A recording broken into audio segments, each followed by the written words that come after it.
तो जिस तरह से आपको पता है हमारे पास रिएक्ट जेएस की लेक्चर सीरीज चल रही है और हम यहाँ पे फॉर्म्स का टॉपिक कवर कर रहे हैं रिएक्ट के अंदर। तो भाई देखो प्रीवियस लेक्चर के अंदर हमने हैंडलिंग मल्टीपल इनपुट्स की बात की थी लेकिन क्लास कंपोनेंट के अंदर। लेकिन आज हम बात करेंगे हैंडलिंग मल्टीपल इनपुट्स इन फंक्शन कंपोनेंट। क्योंकि भाई देखो मैंने आपको बताया था रिएक्ट के अंदर जब भी आप फॉर्म बनाते हो तो अगर वहाँ पे आपके पास एक सिंगल इनपुट है, मतलब सिंगल एलिमेंट है फॉर्म का, तो उसके साथ हैंडलिंग करने का कॉन्सेप्ट थोड़ा सा डिफरेंट है। लेकिन अगर आपके पास ऐसा फॉर्म है जिसके अंदर इनपुट फील्ड ज़्यादा है तो वहाँ पे हम एक सेपरेट कॉन्सेप्ट यूज़ करते हैं, मतलब एक डिफरेंट तरीके कार है जिसको इम्प्लीमेंट करके हम ये काम करते हैं। तो ये जो हैंडलिंग मल्टीपल इनपुट्स वाला काम है वो लास्ट लेक्चर के अंदर हमने क्लास कंपोनेंट को यूज़ करके देखा था, लेकिन आज हम बात करेंगे हैंडलिंग मल्टीपल इनपुट्स इन फंक्शन कंपोनेंट। क्योंकि भाई देखो मैंने आपको बताया था कि जो फंक्शन कंपोनेंट का कॉन्सेप्ट है ये रिएक्ट के अंदर नया है। तो जो 2019 से पहले के प्रोजेक्ट्स बने हुए हैं उनके अंदर फंक्शन कंपोनेंट्स तो थे ही नहीं, इसका मतलब वहाँ पे क्लास कंपोनेंट्स का यूज़ हुआ हुआ था।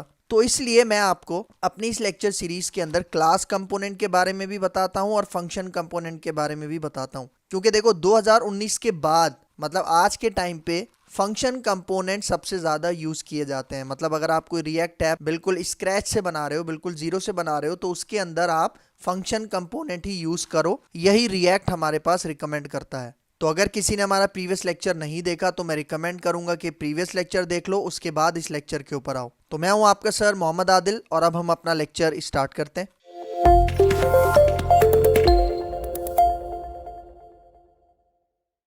ठीक है, तो भाई देखो लेक्चर के अंदर जो हम प्रैक्टिकल वर्क करेंगे, ठीक है, उससे पहले मैं आपको एक सिनेरियो समझाना चाह रहा हूँ जिस तरह से मैंने लास्ट लेक्चर के अंदर समझाया था। तो यहाँ पे आ जाओ।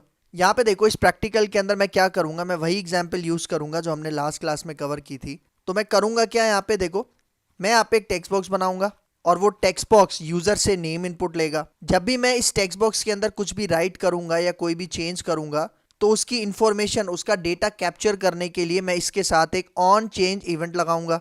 और वो ऑन चेंज इवेंट क्या करेगा, हमारा डेटा हमारी स्टेट में अपडेट करेगा। मतलब जो भी चेंजेस यहाँ पे की जाएंगी हमारे इस टेक्स्ट बॉक्स में, उन चेंजेस को ऑन चेंज इवेंट कहाँ पे अपडेट करेगा, हमारी स्टेट में अपडेट करेगा। इसी तरह से मैं एक दूसरा टेक्स्ट बॉक्स बनाऊंगा, ठीक है, वो होगा ईमेल के लिए। तो ईमेल के साथ भी मैं एक on change event handler attach करूंगा जो क्या काम करेगा, जो ईमेल की स्टेट को क्या करेगा, अपडेट करेगा। मतलब देखो यहाँ पे मैं क्या कर रहा हूँ कि हर इनपुट फील्ड का एक अलग ऑन चेंज बना रहा हूँ और हर ऑन चेंज का क्या काम होगा कि वो स्टेट को अपडेट करेगा या और भी कोई काम कर सकता है।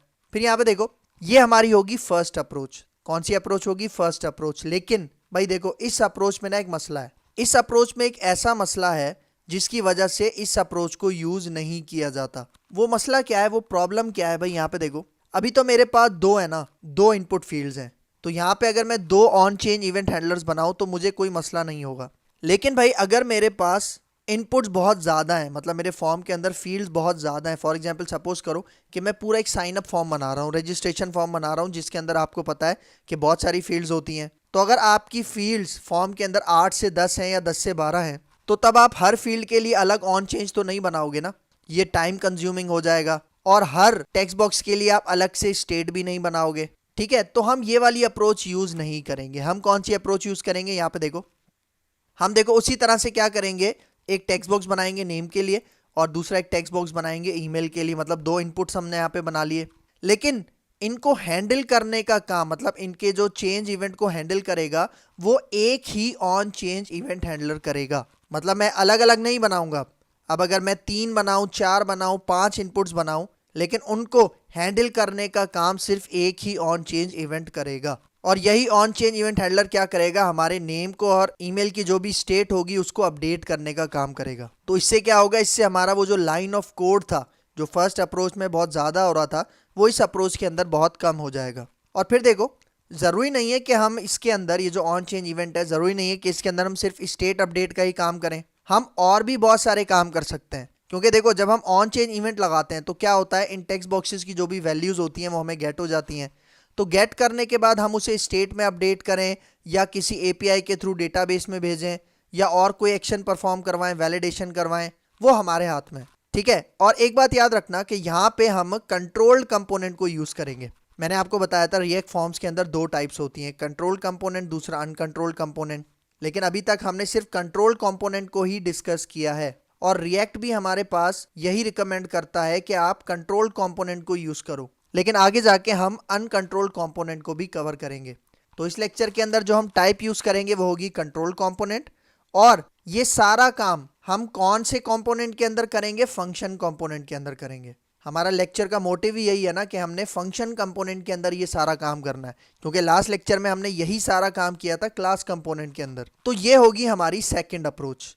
और जब भी आप मल्टीपल इनपुट्स के साथ काम करते हो ना, तो उनको हैंडल करने के लिए आपने यही सेकंड अप्रोच यूज करनी है, क्योंकि इसका सबसे बड़ा बेनिफिट क्या है कि आपके पास एक ही ऑन चेन इवेंट हैंडलर होता है, और जो आपकी स्टेट होती है वो भी एक ही होती है सारी इनपुट फील्ड्स के लिए। ये हमने लास्ट लेक्चर में भी देखा था, इस लेक्चर में भी करूंगा प्रैक्टिकल, तो आपको समझ में आ जाएगा। ठीक है, तो अब आता हूं अपने विजुअल स्टूडियो कोड में और इसका प्रैक्टिकल स्टार्ट करते हैं। ठीक है, देखो यहाँ पे मैं अपने विजुअल स्टूडियो कोड में आ चुका हूँ। यहाँ पे app.js और index.js की फाइल्स यहाँ पे ओपन है। यहाँ पे अब मैं एक फ्रेश कंपोनेंट बनाता हूँ अपना। ठीक है, src के ऊपर राइट क्लिक करते हैं, न्यू फाइल पे जाता हूँ। इसका मैं नाम यहाँ पे रख देता हूँ फंक्शन इनपुट्स। ठीक है, ये हमारी फाइल है, इसका नाम क्या रख दिया मैंने, function inputs dot GS. Enter करते हैं। तो देखो इसके अंदर जो मुझे कंपोनेंट बनाना है वो फंक्शनल कंपोनेंट होगा, और फंक्शन कंपोनेंट बनाने के लिए शॉर्टकट क्या है, RFCE। एंटर करते हैं। ठीक है, तो यहाँ पे देखो ये हमारे पास फंक्शन कंपोनेंट आ गया। तो सबसे पहले मुझे क्या करना है, इसके अंदर एक फॉर्म बनाना है। तो यहाँ पे आके फॉर्म लिख के मैं एंटर करता हूँ। ठीक है, और इस फॉर्म के अंदर मुझे अभी फिलहाल ये एक्शन का एट्रीब्यूट नहीं चाहिए, तो इसको मैं हटा देता हूँ। ठीक है, तो यहाँ पे उसी तरह से सबसे पहले मैं क्या करता हूँ, एक लेबल बनाता हूँ, और लेबल के अंदर मैं यहाँ पे लिख देता हूँ एंटर नेम, क्योंकि ये नेम के लिए मैं लेबल बना रहा हूँ।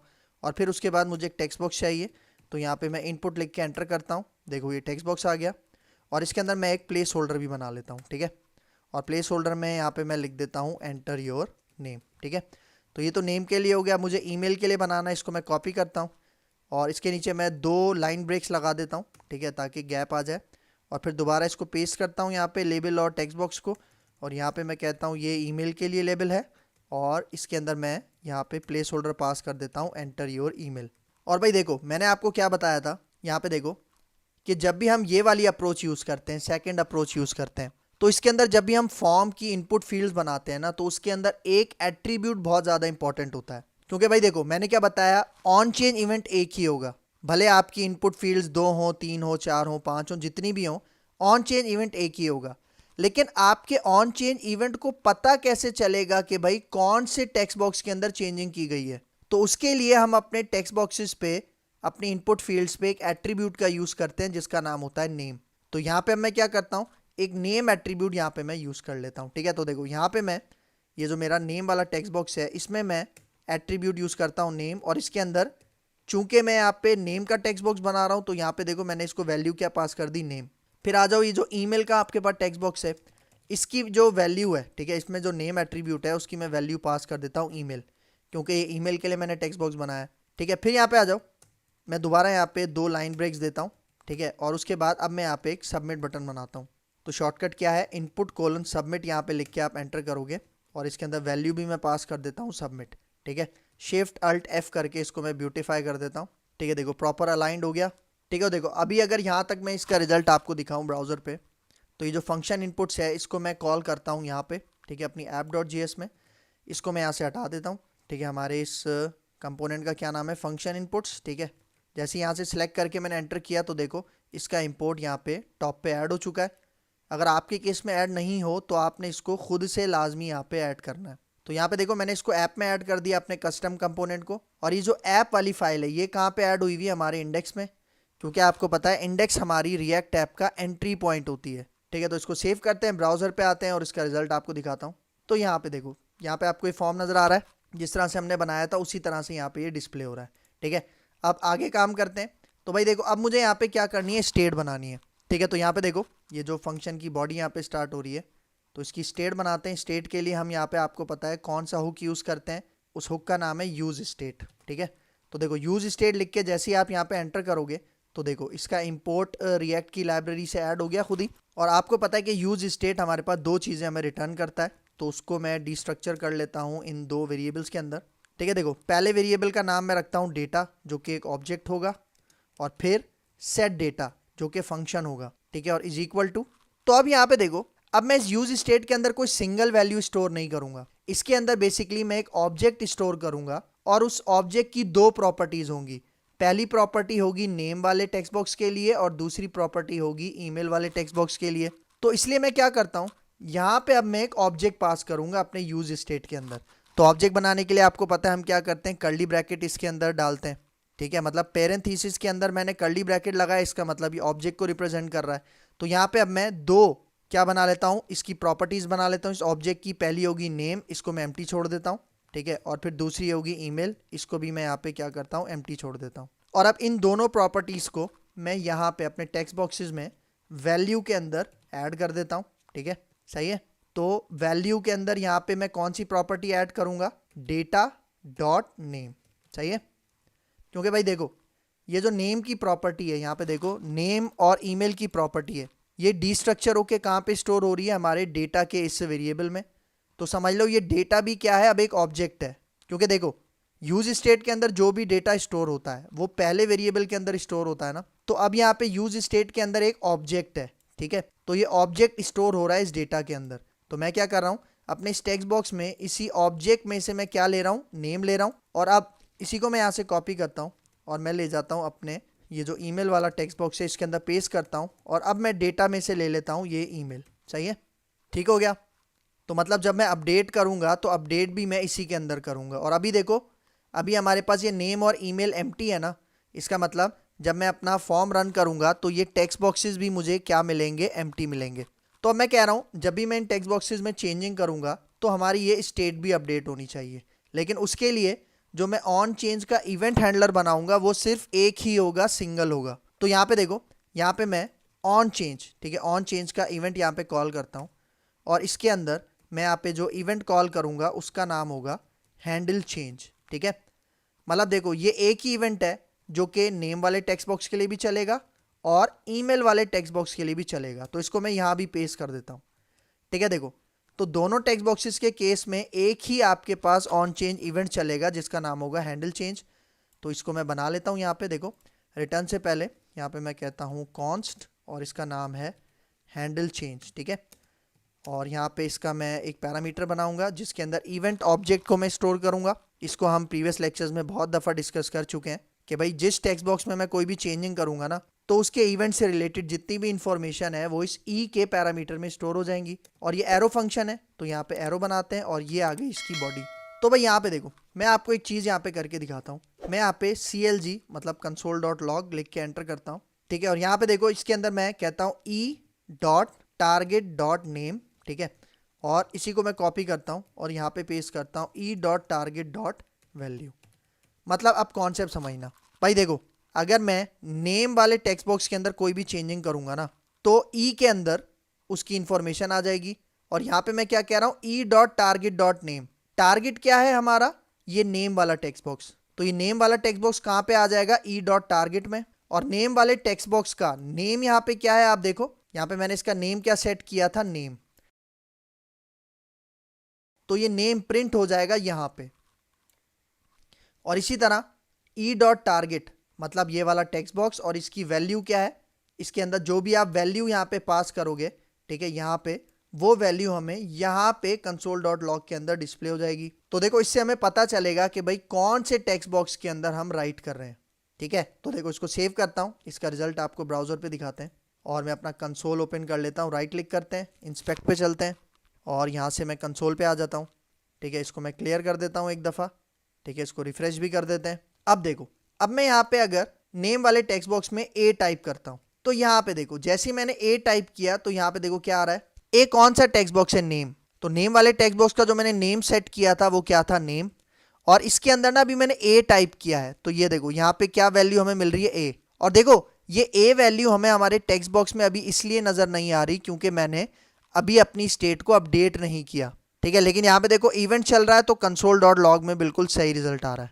और यहाँ पे देखो अगर मैं अपनी ईमेल में एस टाइप करता हूँ तो यहाँ पे देखो अब यहाँ पे क्या हो रहा है, ईमेल प्रिंट हो रहा है। और यहाँ पे देखो वैल्यू क्या है, एस। मतलब नेम क्या है, ईमेल, और वैल्यू क्या है, एस। तो मतलब यहाँ पे देखो ये एक ही इवेंट है, एक ही इवेंट है और ये दोनों के लिए आपके पास एग्जीक्यूट हो रहा है। तो अब यहाँ पे देखो मैं क्या करता हूँ, ये जो e.target.name है और ये जो e.target.value है इनको सेपरेट वेरिएबल्स के अंदर गेट करता हूँ, ठीक है। देखो यहाँ पे एक वेरिएबल बनाता हूँ, ठीक है, कॉन्स्ट कोई स्मॉल में लिखना है, एक वेरिएबल बनाता हूँ नेम, और इसके अंदर मैं इसको कॉपी कर लेता हूँ, ठीक है, e.target.name, मतलब जो भी हमारे एलिमेंट का नेम एट्रीब्यूट होगा ना उसकी वैल्यू यहाँ पे आके नेम वाले वेरिएबल में स्टोर होगी। फिर सेम इसी तरह वैल्यू चाहिए तो यहाँ पे मैं पास कर देता हूँ वैल्यू, और यही जो वैल्यू है ठीक है, ये हमारे वेरिएबल का नाम भी होगा। तो यहाँ पे देखो console.log में अब मैं पता है क्या करता हूँ, देखो मैं एक हटा लेता हूँ यहाँ से, ठीक है, और इसके अंदर यहाँ पे मैं नेम वाला वेरिएबल कॉल करता हूँ और इसी के साथ साथ वैल्यू वाला वेरिएबल यहाँ पे मैं कॉल कर लेता हूँ, ठीक है, देखो इस तरह से, ठीक है। तो देखो इससे क्या होगा कि console.log के अंदर नेम और वैल्यू एक साथ हमें डिस्प्ले हो जाएंगी। लेकिन भाई देखो अब मुझे क्या करना है, जो भी हमारे पास अपडेटेड वैल्यू यहाँ पे आई है जो मैं console.log करवा के आपको दिखा रहा था, उसको मुझे अपडेट करना है यहाँ पे अपने डेटा के ऑब्जेक्ट में, मतलब यहाँ पे अपडेट करना है। तो उसके लिए मैं क्या करूंगा, यहाँ पे ये सेट डेटा वाला फंक्शन यूज करूंगा, और ये फंक्शन यूज कहाँ पे करूंगा, अपने इस हैंडल चेंज के इवेंट के अंदर। तो यहाँ पे देखो मैं कहता हूँ सेट डेटा, और इसके अंदर मैं यहाँ पे क्या करूंगा, मैं एक एरो फंक्शन बनाऊंगा, ठीक है, और इस एरो फंक्शन के अंदर जो हमारा पेरेंथीसिस है, मतलब जो पैरामीटर है, उसके अंदर मैं एक पैरामीटर पास करता हूँ प्रीवियस वैल्यू, और इस पैरामीटर का नाम मैंने क्या रख दिया, शॉर्ट में प्रीव, और फिर इसके बाद यहाँ पे एरो आएगा और यहाँ पे आ गई इसकी बॉडी। तो अब ये समझो कि ये प्रीवियस वैल्यू क्या है। आपको याद होगा जब हमने क्लास कंपोनेंट के रिएक्ट के लाइफ साइकिल मेथड्स देखे थे तो उसमें हमने एक प्रीवियस स्टेट का जिक्र किया था, ठीक है, तो उसी तरह का काम यहाँ पे होगा। अगर आपने वो लेक्चर नहीं देखा तो कोई मसला नहीं है, मैं यहाँ पे आपको बता रहा हूँ कि ये क्या होता है। भाई देखो प्रीव के अंदर क्या होता है, ये जो प्रीवियस है हमारे पास, इसके अंदर हमारी प्रीवियस वैल्यू स्टोर होगी। प्रीवियस वैल्यू कौन सी होगी, जिस तरह जो हमारा टेक्स्ट बॉक्स है, नेम वाला जो टेक्स्ट बॉक्स है, सपोज करो कि मैंने उसके अंदर आदिल टाइप किया था, तो प्रीवियस के अंदर क्या है, आदिल है। लेकिन जब मैं उसे अपडेट करके अली कर दूंगा तो प्रीवियस के अंदर फिर भी आदिल ही रहेगा, अली नहीं होगा, क्योंकि अली हमारे पास अपडेटेड वैल्यू है और प्रीवियस के अंदर आपके पास प्रीवियस वैल्यू स्टोर होती है, ठीक है। तो देखो अब मैं यहाँ पे क्या करता हूँ, मैं यहाँ पे रिटर्न का कीवर्ड यूज करता हूँ और इसके बाद मैं यहाँ पे ऑब्जेक्ट रिटर्न कर रहा हूँ, तो यहाँ पे मैं दोबारा कर्ली ब्रैकेट पास कर देता हूँ, और ये जो प्रीव है ना, प्रीवियस मतलब प्रीवियस वैल्यू, इसके ऊपर मैं ये स्प्रेड ऑपरेटर जावास्क्रिप्ट का अप्लाई करता हूँ और कॉमा लगाता हूँ, और उसके बाद मैं अपना ये जो नेम है, ठीक है, नेम वेरिएबल है जो कि हमारी प्रॉपर्टी है, उसको मैं एक्सेस करता हूँ, और उसके शुरू और एंड में मैंने क्या लगा दिया, स्क्वायर ब्रैकेट, और इसके अंदर अब मैं अपडेट कर दूंगा हमारी अपडेटेड वैल्यू। तो अब कॉन्सेप्ट समझना कि यहाँ पे हो क्या रहा है। भाई देखो यहाँ पे प्रीवियस के अंदर हमारी प्रीवियस वैल्यू स्टोर होगी, लेकिन जो अपडेटेड वैल्यू होगी वो मैं अपने नेम के अंदर क्या कर रहा हूँ, अपडेट कर रहा हूँ। तो यहाँ पे जो मैंने स्प्रेड ऑपरेटर लगाया है ना, तो इससे क्या होगा कि यहाँ पे जो हमारी पुरानी वैल्यू है वो हमारी न्यू वैल्यू के साथ क्या हो जाएगी, रिप्लेस हो जाएगी, अपडेट हो जाएगी, और फिर ये ऑब्जेक्ट हमें रिटर्न हो जाएगा।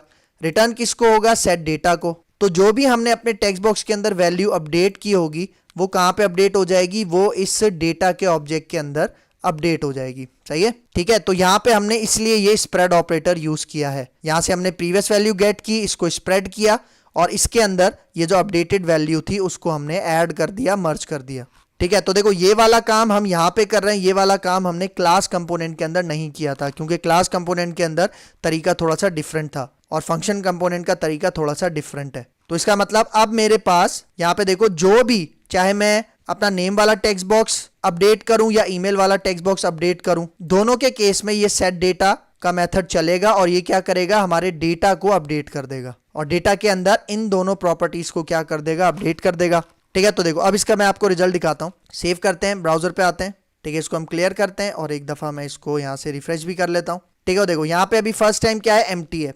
तो देखो अगर मैं अपने कीबोर्ड से यहाँ से ए टाइप करता हूँ नेम वाले टेक्स्ट बॉक्स में, तो ये देखो ए वाले टेक्स्ट बॉक्स का नेम एट्रीब्यूट में क्या वैल्यू सेट थी, नेम, तो यहाँ पे देखो तभी क्या आपको मिल रहा है, नेम, और मैंने वैल्यू क्या इंसर्ट की यहाँ पे ए, तो देखो यहाँ पे क्या वैल्यू मिल रही है आपको, ए, क्योंकि यहाँ पे देखो मैंने अब कॉमा से सेपरेट किया था। यहाँ पे देखो ये लाइन, मतलब पहले नेम प्रिंट होगा और उसके बाद यहाँ पे उसकी वैल्यू प्रिंट होगी, ठीक है। तो अभी नेम एट्रीब्यूट का नेम क्या रखा था, नेम ही रखा था, और यहाँ पे वैल्यू क्या रखी थी, ए। और अब देखो अगर ईमेल में मैं एस टाइप करता हूं, तो ये देखो ईमेल के लिए चला, और ईमेल का नेम एट्रीब्यूट में क्या सेट किया था, ईमेल, और उसकी वैल्यू क्या यहाँ पे डाल दी मैंने, एस, ठीक है। तो समझ में आ रहा है, यहाँ पे नेम हमारे पास और ईमेल बिल्कुल सही तरह से हमारी स्टेट में अपडेट हो रही है। और यहाँ पे मैंने आपको क्या बताया था कि जब आपको वैल्यू मिल गई तो आप इसके अंदर अपना कोई भी एक्शन परफॉर्म करवा सकते हो। जिस तरह यहाँ पे देखो मैं कह रहा हूँ कि भाई ये जो नेम है ना वो लोअर केस में टाइप होना चाहिए, अपर केस में टाइप नहीं होना चाहिए, तो भाई यहाँ पे देखो अब हमारे पास ये वैल्यूज गेट हो रही है ना, ठीक है, वैल्यूज हमारे पास गेट हो रही हैं नेम वाले टेक्स्ट बॉक्स की भी और ईमेल वाले टेक्स्ट बॉक्स की भी। तो भाई देखो अब मैं यहाँ पे एक वैलिडेशन लगाता हूँ, ठीक है। देखो मैं कहता हूँ कि भाई ये जो हमारे पास ईमेल है ना, आपको पता है कि ईमेल आप जब भी टाइप करते हो तो उसके सारे आपके पास लेटर्स क्या होते हैं, लोअर केस में होते हैं। मतलब ईमेल का कोई भी लेटर अपर केस में नहीं होता, ये याद रखना। तो मैं अगर इसको ये कहता हूं कि भाई ईमेल के अंदर जब भी कोई लेटर टाइप होगा, अगर यूजर ने गलती से कैप्स लॉक का बटन ऑन कर दिया तो इसका मतलब अपर केस में टाइप होगी ईमेल। लेकिन मैं कह रहा हूं कि भाई उस अपर केस को कन्वर्ट कर दो आप किस में, लोअर केस में, ठीक है। तो उसके लिए मुझे यहाँ पे एक कंडीशन लगानी पड़ेगी। कंडीशन क्या लगानी पड़ेगी, यहाँ पे देखो, यहाँ पे मैं एक वेरिएबल बनाता हूँ और इसका मैं नाम रखता हूँ न्यू वैल्यू। क्या नाम रखा मैंने इसका, न्यू वैल्यू। और यहाँ पे अब मैं एक कंडीशन बनाऊंगा। मैं कह रहा हूँ ये जो नेम है, अब देखो ये जो नेम एट्रीब्यूट है इसमें या तो नेम वाले टेक्स्ट बॉक्स का नेम होगा या फिर ईमेल वाले टेक्स्ट बॉक्स का नेम होगा। तो देखो मैं यहाँ पे इसको कंपेयर करवाता हूँ, ठीक है। ये आइडेंटिटी ऑपरेटर है जावास्क्रिप्ट का, जिसके बारे में आपको पता होगा कि ये डेटा टाइप और वैल्यू दोनों को कंपेयर करवाता है।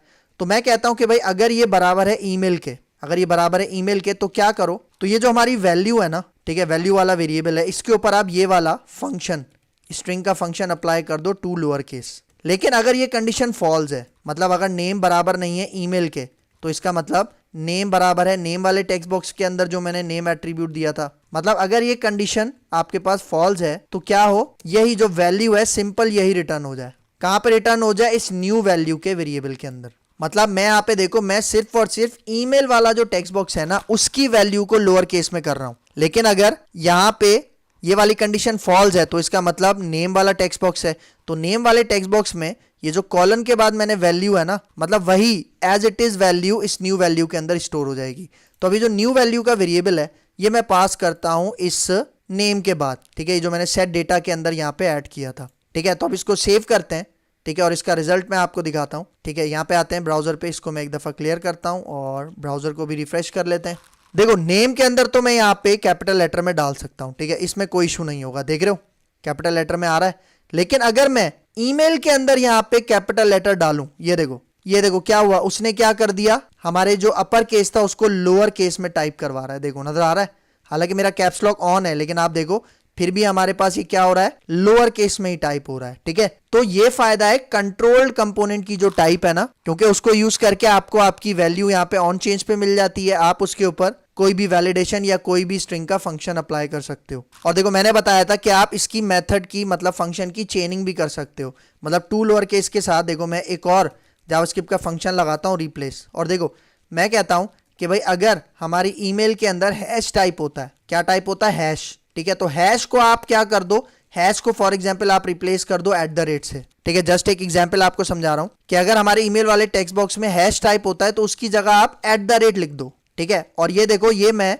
अपने टू लोअर केस के साथ यूज कर रहा हूं, मतलब फंक्शन की चेनिंग कर रहा हूं। तो इसको सेव करते हैं, ब्राउजर पे आते हैं, ठीक है, यहां से मैं इसको क्लियर करता हूं अपने कंसोल को और एक दफा इसको रिफ्रेश करते हैं, ठीक है। तो आप देखो मैं अपनी ईमेल यहाँ पे डालता हूँ, ठीक है, देखो ए लिखता हूं अपने एंटर ईमेल के अंदर, ठीक है। और इसके बाद अब मैं यहाँ पे हैश का सिंबल डालता हूं।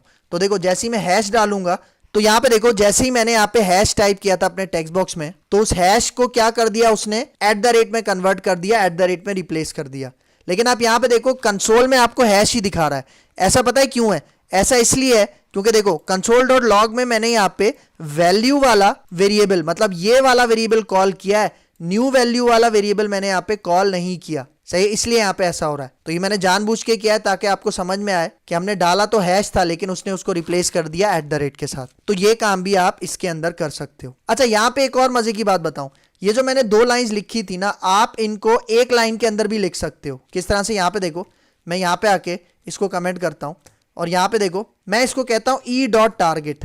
क्या कह रहा हूं, e.target। e.target में क्या स्टोर होगा, गौर से सुनना भाई। देखो अगर मैं नेम वाले टेक्स्ट बॉक्स के अंदर कुछ राइट करूंगा तो e.target के अंदर नेम का पूरा टेक्स्ट बॉक्स ऐड हो जाएगा। लेकिन अगर मैं ईमेल के अंदर कुछ भी राइट करूंगा तो e.target के अंदर पूरा ईमेल का जो इनपुट है वो e.target में स्टोर हो जाएगा।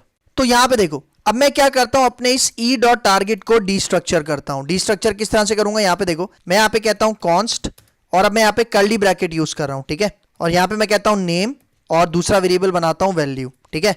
तो यहाँ पे देखो e.target मतलब मैंने अभी क्या बताया कि अगर मैं ईमेल वाले टेक्स्ट बॉक्स के अंदर कुछ भी राइट करता हूं तो ई डॉट टारगेट के अंदर पूरा का पूरा ईमेल का जो इनपुट है वो स्टोर होगा, और इस ईमेल के इनपुट से मैं क्या कर रहा हूं, नेम और वैल्यू गेट कर रहा हूं और उनको इन वेरिएबल्स के अंदर स्टोर कर रहा हूं, और यही वेरिएबल्स देखो यहां पे हमारे पास यूज हो रहे हैं। तो मतलब देखो ये एक लाइन इन दोनों लाइंस को रिप्लेस कर रही है, मतलब इन दो लाइंस का काम मैंने एक लाइन में कर दिया। तो भाई देखो ये जो कंसोल डॉट लॉग है ना, अगर मैं इसके अंदर आपको ये ई डॉट टारगेट दिखाता हूं, इससे आपको समझने में आसानी होगी कि ई डॉट टारगेट के अंदर बेसिकली स्टोर क्या हो रहा है। ठीक है, तो देखो मैं इसको सेव करता हूं, ब्राउजर पे आते हैं, ठीक है, और इसको मैं यहाँ से क्लियर कर देता हूँ, ब्राउजर अपना एक दफा रिफ्रेश कर लेता हूँ।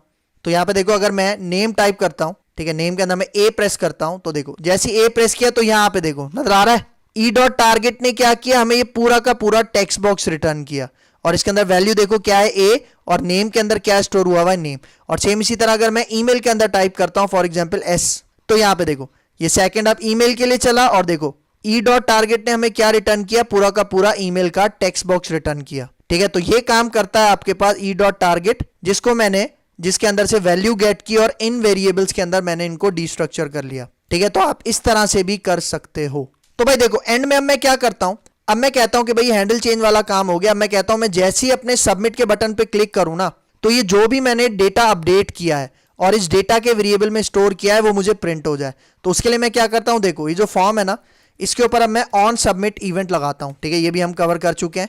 ऑन सबमिट के ऊपर जो हमारे पास फंक्शन चलेगा वो होगा हैंडल सबमिट। ठीक है, तो ये मैं बना लेता हूं यहाँ पे, सही है, रिटर्न से पहले यहाँ पे मैं इसको कहता हूं कॉन्स्ट, और उसके बाद ये हमारे फंक्शन का नाम, इसके अंदर भी मैं ई पैरामीटर यहाँ पे ले लेता हूँ इवेंट ऑब्जेक्ट, क्योंकि अब इसके अंदर ई के अंदर ऑन सबमिट की जो भी इंफॉर्मेशन होगी वो स्टोर होगी। ठीक है, तो यहाँ पे आके एरो, और ये आ गई इसकी बॉडी, और यहाँ पे देखो यहाँ पे मैं कंसोल डॉट लॉग करवाता हूँ। ठीक है, कंसोल डॉट लॉग में यहाँ पे क्या करवाऊंगा, ये जो मेरे पास डेटा का वेरिएबल था, डेटा का वेरिएबल मतलब ये ऑब्जेक्ट है, क्योंकि देखो यहाँ पे जो स्टेट बनाई थी इसी के अंदर सारा डेटा हमारा अपडेट हो रहा है ना। ठीक है, तो इसी को मैं क्या कर रहा हूं, अब यहाँ पे कंसोल डॉट लॉग करवा रहा हूं, लेकिन ये काम कब होगा, सबमिट के ऊपर। तो देखो मैं यहाँ पे आता हूं अपने ब्राउजर पे, इसको क्लियर करता हूं, और अपना ब्राउजर भी एक दफा से हम रिफ्रेश कर लेते हैं। ठीक है, देखो रिफ्रेश हो गया। यहाँ पे फॉर एग्जाम्पल मैं अपना नेम डालता हूँ, मैं कहता हूँ आदिल, और ईमेल यहाँ पे मैं स्टोर कर देता हूँ। ठीक है, ये ईमेल आ रही है, ईमेल मैं यहाँ पे ऐड कर देता हूँ। तो ये देखो ये इवेंट बहुत दफा चला है ना, क्योंकि मैंने यहाँ पे 4 लेटर टाइप किए और एक दफा यहाँ एंटर किया है। तो अब देखो मैं क्या करता हूँ, अपने सबमिट बटन के ऊपर क्लिक करता हूँ, लेकिन अभी देखो क्या हुआ, जैसे ही मैंने सबमिट किया तो हमारे पर रिजल्ट आया था, लेकिन वो गायब हो गया। वो गायब क्यों हो गया, वो गायब इसीलिए हो गया क्योंकि मैंने आपको क्या बताया था, फॉर्म का नेचुरल बिहेवियर क्या है कि जब भी आप फॉर्म को सबमिट करते हो तो आपका पेज क्या होता है, रीलोड होता है। तो यही जो इसका डिफॉल्ट बिहेवियर है, इसको रोकने के लिए मैंने आपको बताया था कि आपको यहाँ पे क्या ऐड करना पड़ेगा, ई डॉट प्रिवेंट डिफॉल्ट। ठीक है, ये एक फंक्शन है जो कि ये जो हमारा फॉर्म का नेचुरल बिहेवियर होता है ना, उसको प्रिवेंट करता है, रोकता है, मतलब ये इसको रीलोड नहीं होने देगा। ठीक है, तो देखो यहाँ पे आके मैं एक दफ़ा इसको क्लियर करता हूँ, रिफ्रेश करते हैं, और अब देखो इसके अंदर मैं नेम टाइप करता हूँ, मैं यहाँ पे कहता हूँ अली। ठीक है, और यहाँ पे मैं ईमेल अपनी ये सिलेक्ट कर लेता हूँ। ठीक है, और देखो अब मैं सबमिट करता हूँ, तो यहाँ पे देखो जैसे ही मैंने सबमिट किया, यहाँ देखो नीचे नजर आ रहा है आपको, ये हमें ऑब्जेक्ट रिटर्न कर रहा है, क्योंकि डेटा के अंदर 2 चीजें स्टोर है ना, एक नेम है, नेम प्रॉपर्टी, और एक ईमेल प्रॉपर्टी। तो देखो नेम के अंदर क्या स्टोर हुआ, अली, और ईमेल के अंदर क्या स्टोर हुआ, ये वाली जो मेरी ईमेल है। तो अगर मैं इसमें वैल्यू चेंज करता हूँ, फॉर एग्जाम्पल मैं यहाँ पे कुमार करता हूँ, और यहाँ पे वैल्यू मैं डाल देता हूँ फॉर एग्जाम्पल कुमार 123, सेट कर लेते हैं इसको, कुमार 123@gmail.com। सही, तो देखो मैं इसको सबमिट करता हूं, जैसे ही मैंने सबमिट किया तो देखो सबसे लास्ट में देखो कुमार, और यहाँ पे देखो कुमार की ईमेल, लेकिन ये कब चल रही है, ये ऑन सबमिट के ऊपर काम हो रहा है। ठीक है, तो क्लियर है यहाँ तक। तो ये था हमारा आज का लेक्चर, हैंडलिंग मल्टीपल इनपुट्स इन फंक्शन कंपोनेंट। तो अगर यहाँ तक कोई भी कंफ्यूजन है तो कमेंट बॉक्स में मुझसे जरूर पूछ लेना। तो मिलते हैं इंशाल्लाह नेक्स्ट लेक्चर में, तब तक के लिए दीजिए इजाजत, अल्लाह हाफिज।